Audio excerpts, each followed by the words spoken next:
The old sky maps called it the cloud graveyard, but the people of the valley had a gentler name. They called it the haven, the place where clouds went to rest. Alara had heard the stories since she was a child sitting on her grandmother's knee, tales of great white ships of vapor that sailed across the blue ocean of the sky until their journeys ended, and they drifted, slow and heavy, toward the mountain range that ringed the northern horizon. No one in her village had ever crossed those mountains. No one had ever seen the haven with their own eyes. But everyone had looked up at the clouds and wondered. Alara was 17 when she decided she would be the first. She was not a dreamer by nature. Her hands were calloused from rope and harness, her shoulders broad from hauling supply carts up the switchback trails of the low hills. She worked in the stable yard of the Griffin's Rest, and in that sat at the crossroads of 3 trade routes, and she had spent her life watching travelers come and go. Merchants from the southern ports brought spices and silks. Pilgrims from the eastern shrines carried bells that chimed with every step. Soldiers bound for the border forts rode horses with iron shoes that struck sparks on the cobblestones. But no one ever went north. The road that led to the mountains was overgrown, its stones pried apart by frost and roots, and the last map that showed where it led had crumbled to dust 100 years ago. Alara kept that map, or what was left of it, in a leather pouch she wore on a thong around her neck. Her grandmother had given it to her on the day she died, pressing the pouch into Alara's hands with fingers that were already cold. "The clouds know the way," the old woman had whispered. "Follow them, and you will find what you are looking for." Alara had never understood what that meant. She was not looking for anything, or so she told herself. She was content with her life at the inn, with the familiar rhythm of work and rest, with the smell of hay and horse and wood smoke that filled every corner of her world. But the clouds called to her. It began as a vague unease, a feeling that there was something more, something beyond the narrow horizon of the valley. She found herself staring at the sky during her breaks, watching the slow dance of the clouds as they drifted north.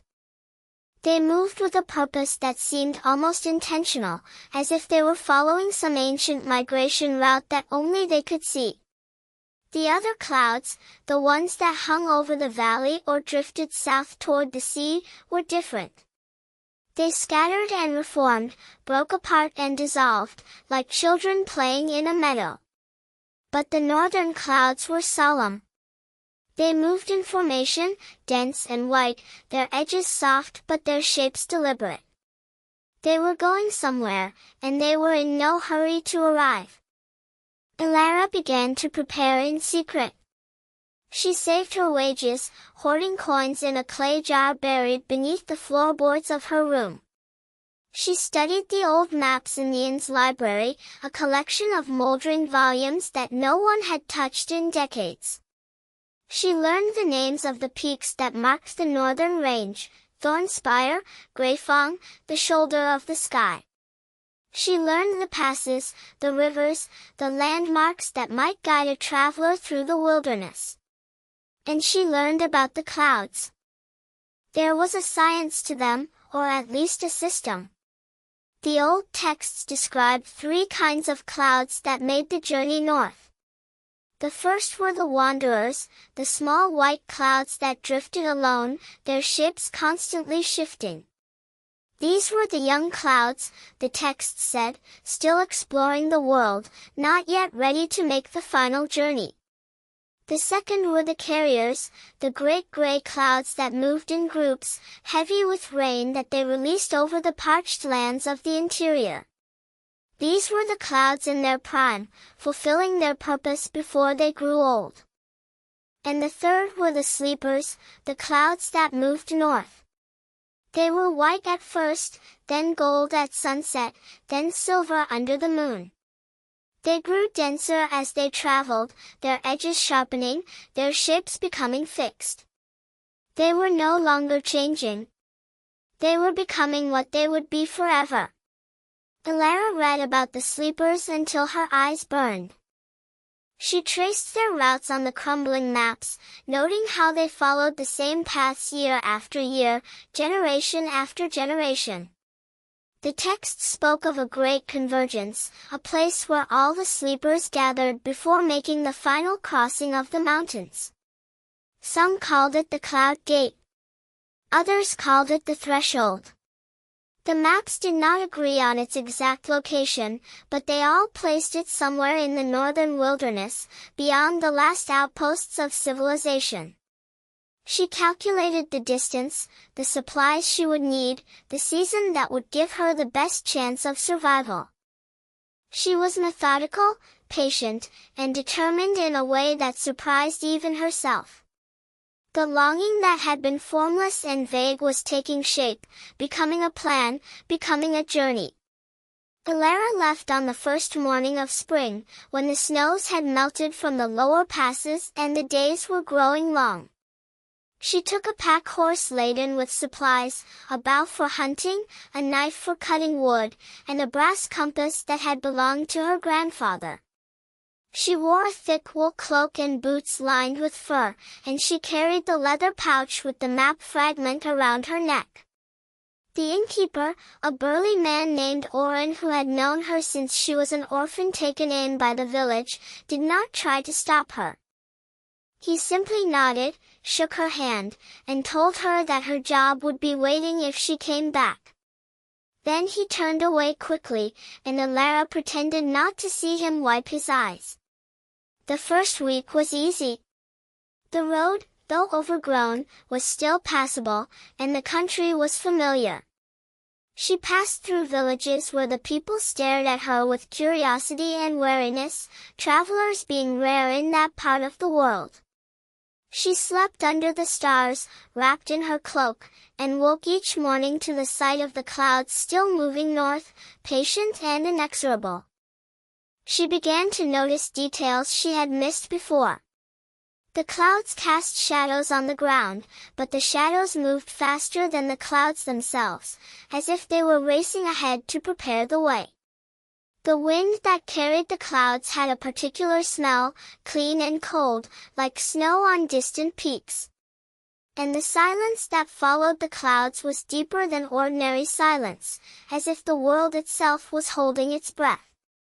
By the end of the second week, the road had disappeared entirely. Elara navigated by compass and by the position of the sun, climbing steadily into the foothills of the mountain range. The trees grew thinner, the air grew colder, and the ground became rocky and uneven. She saw no sign of human habitation, no chimney smoke, no cultivated fields, no animal trails that showed the passage of hunters. She was alone in a way she had never been alone before, and the solitude was both terrifying and exhilarating. On the 15th day, she found the first cloud fragment. It lay in a hollow between two boulders, a patch of white that looked at first like snow but was too soft, too luminous. Elara approached it cautiously, her hand on her knife. The fragment was about the size of her hand, and it pulsed with a faint inner light, warm and gentle. When she touched it, her fingers sank into it as if it were made of silk and mist, and she felt a surge of emotion that was not her own, a deep, quiet contentment, the satisfaction of a long journey completed. She withdrew her hand quickly, her heart pounding. The fragment lay there, unchanging, and after a moment she understood. It was a piece of a cloud that had already reached its destination.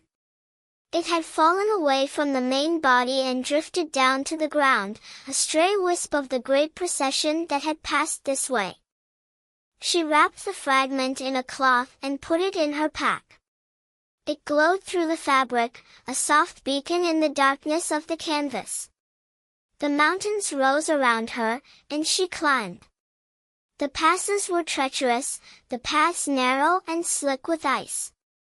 She lost the pack horse on the third day of the climb, when it slipped on a scree slope and tumbled into a ravine. She managed to salvage some of the supplies, but she was forced to abandon most of her gear. She pressed on with only her cloak, her knife, her bow, a small bag of dried meat and hard bread, and the glowing cloud fragment. The cold bit at her skin, and the wind howled through the gaps in the rocks like the voice of the mountain itself. But she did not turn back. The clouds were above her now, so close she felt she could reach up and touch them, and she knew she was close. On the 21st day, she reached the pass. It was not a dramatic summit. There was no peak to conquer, no vista to admire. The pass was simply a saddle between two slopes, a place where the mountain laid down its defenses and allowed a traveler to cross. Elara stood at the highest point and looked north, and she saw the haven for the first time. The valley below was vast, a bowl carved into the earth by forces older than memory. It was filled with clouds. They lay in layers, white and gray and gold, stacked one upon another like pages in a book.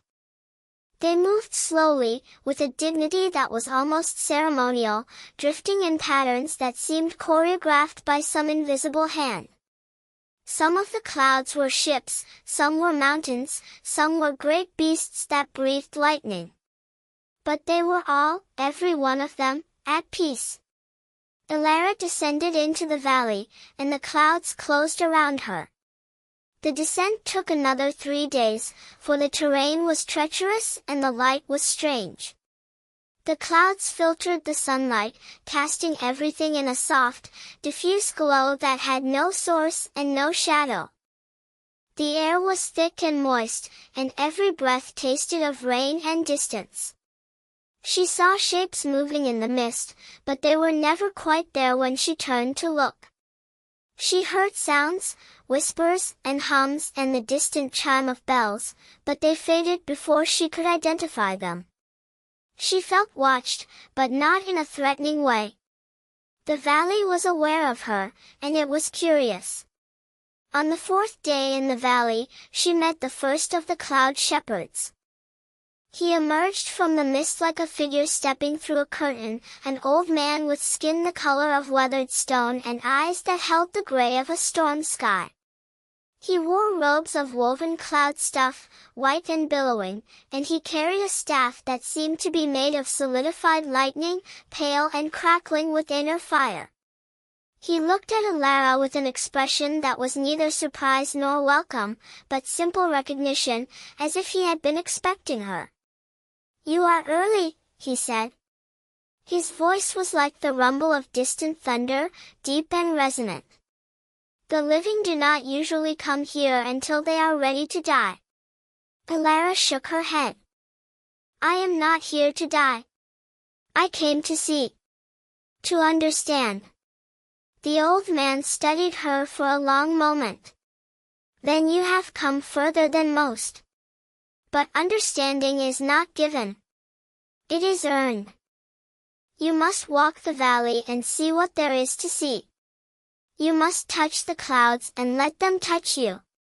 And when you are ready, you will find what you are looking for." He turned and walked away, and the mist swallowed him before Elara could ask another question. She stood alone in the glowing silence, the cloud fragment warm against her chest, and she felt the valley waiting for her. She walked. The days blended together in the mist. She lost track of time, of the distinction between day and night, of the boundaries of her own body. The clouds surrounded her, and she began to see them not as objects but as beings, each with its own history and personality. She saw a cloud that had been a storm over the southern sea, a tempest that had raged for 3 days and 3 nights and had carried ships to their doom. Its edges were sharp and dark, and lightning still flickered deep within it, a memory of fury that had not yet faded. She saw a cloud that had been a gentle summer rain over a wheat field, nourishing the crops and bringing joy to the farmers. It was round and soft, the color of cream, and it radiated a warmth that Alara could feel on her skin from 20 paces away. She saw a cloud that had been a morning fog over a lake, a haze that had hidden a lover's tryst and a thief's escape. It was thin and gray, almost transparent, and it seemed to shimmer with secrets.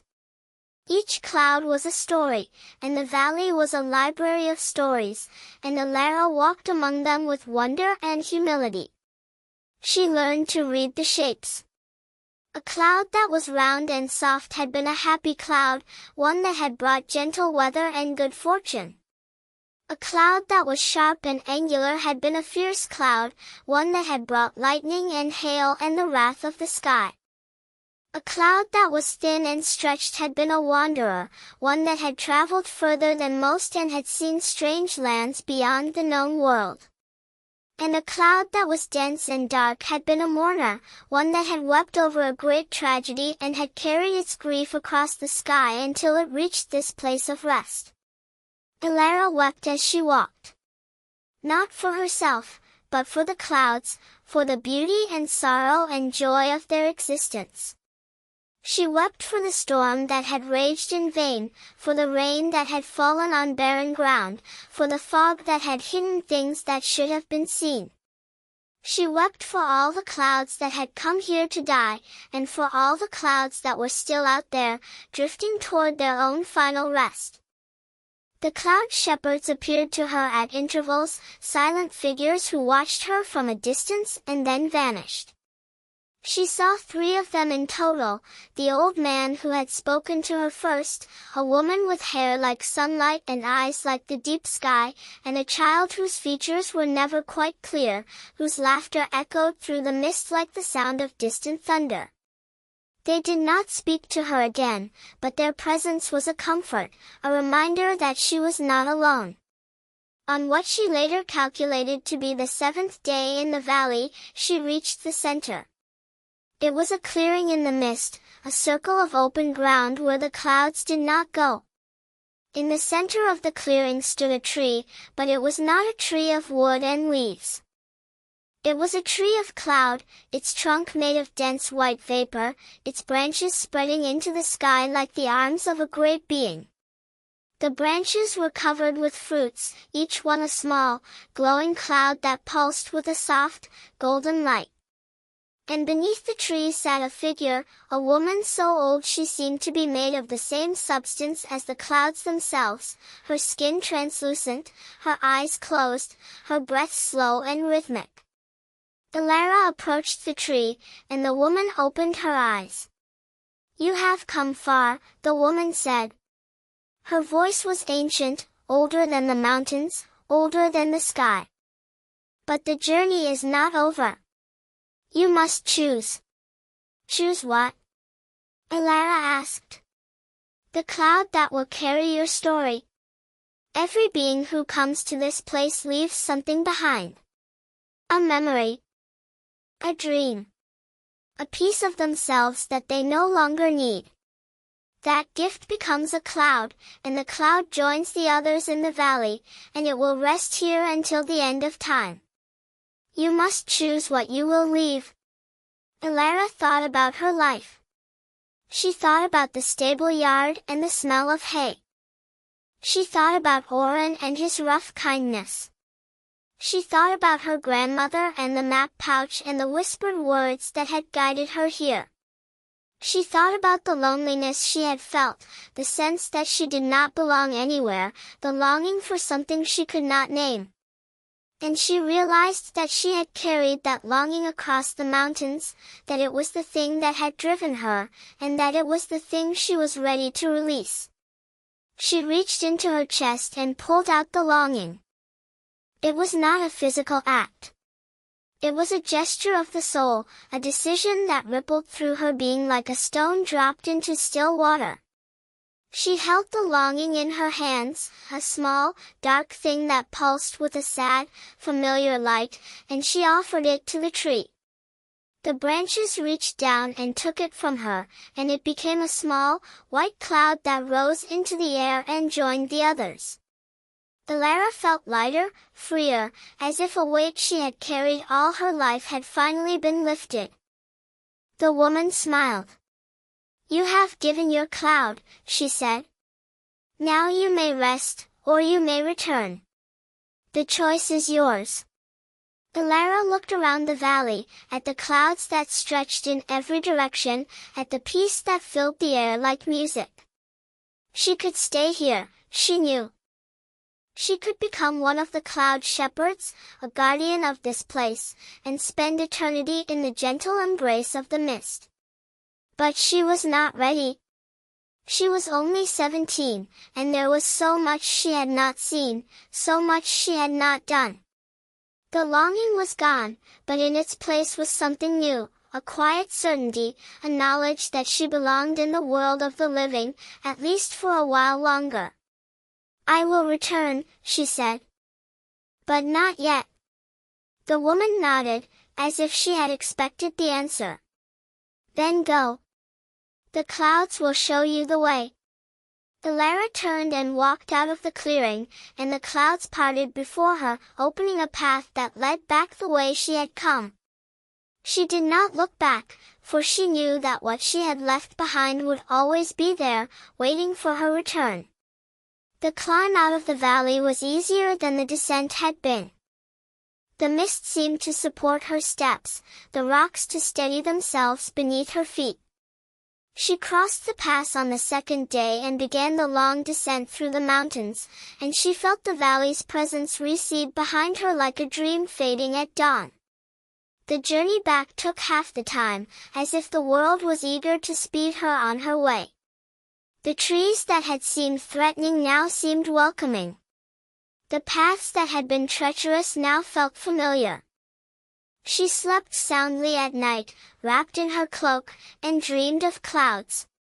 She reached the Griffin's Rest on a summer evening, when the sun was setting and the sky was painted in shades of gold and rose.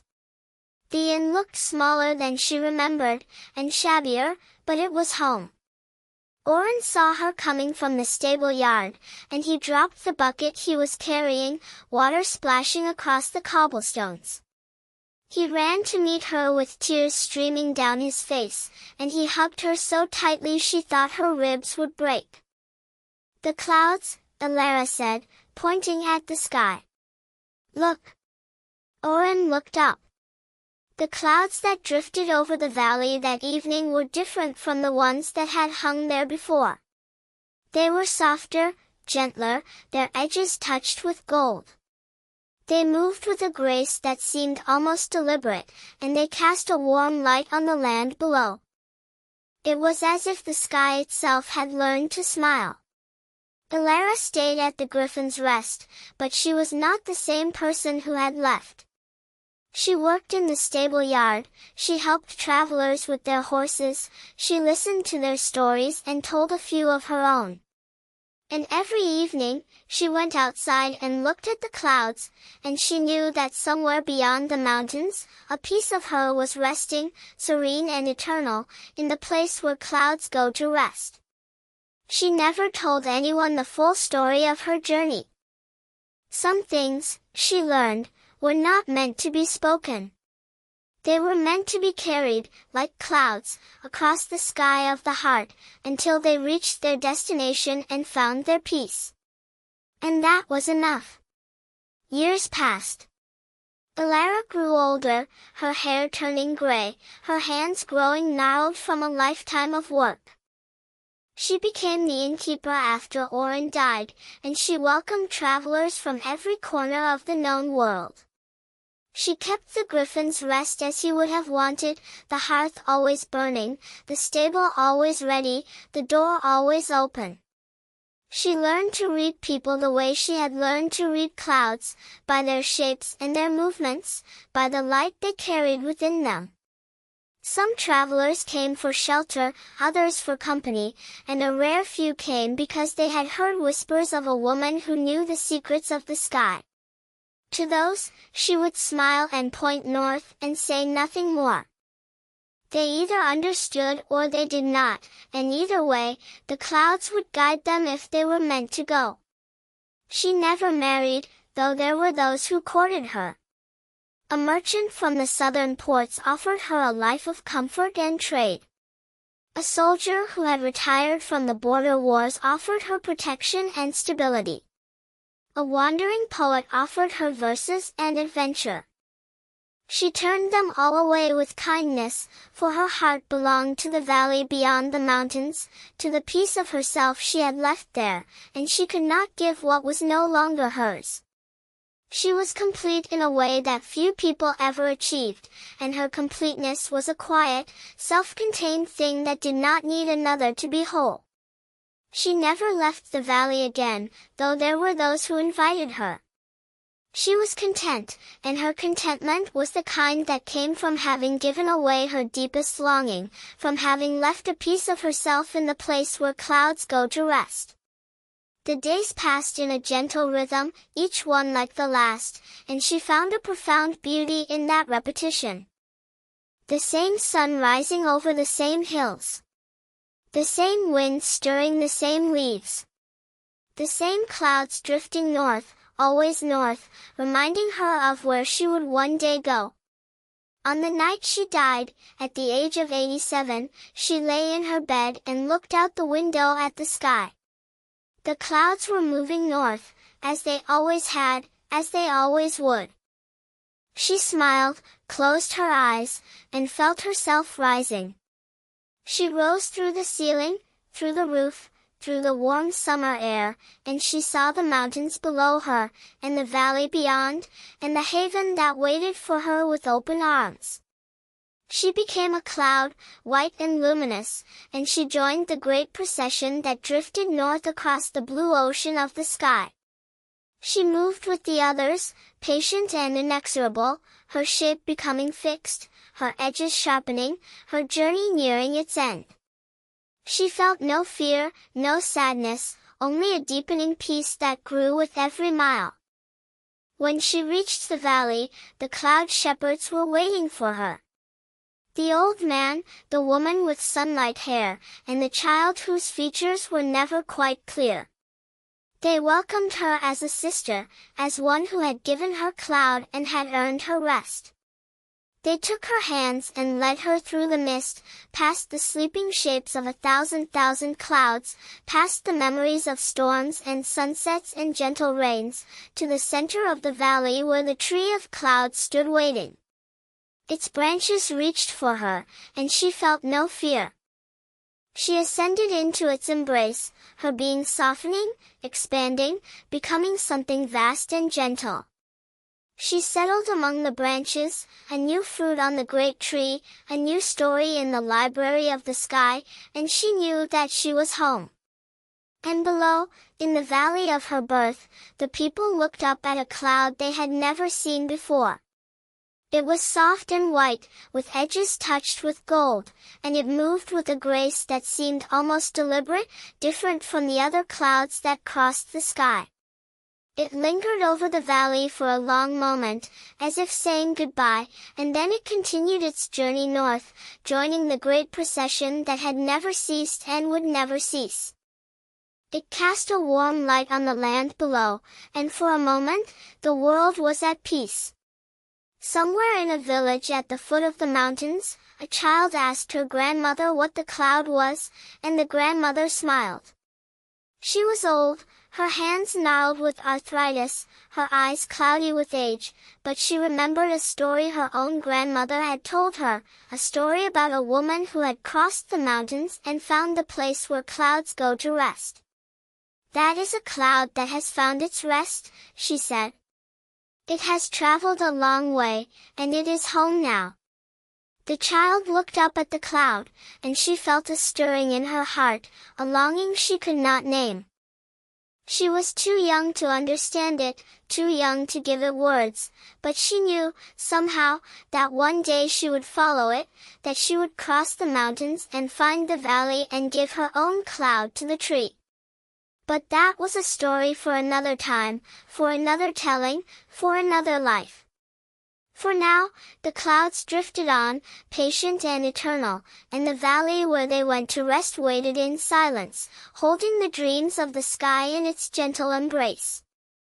The mist curled and shifted, the cloud shepherds walked their eternal rounds, and the tree of cloud grew slowly, its branches reaching ever higher, its fruits glowing with the light of 1,000,000 stories. The haven waited, as it had always waited, as it would always wait, for the clouds to come home.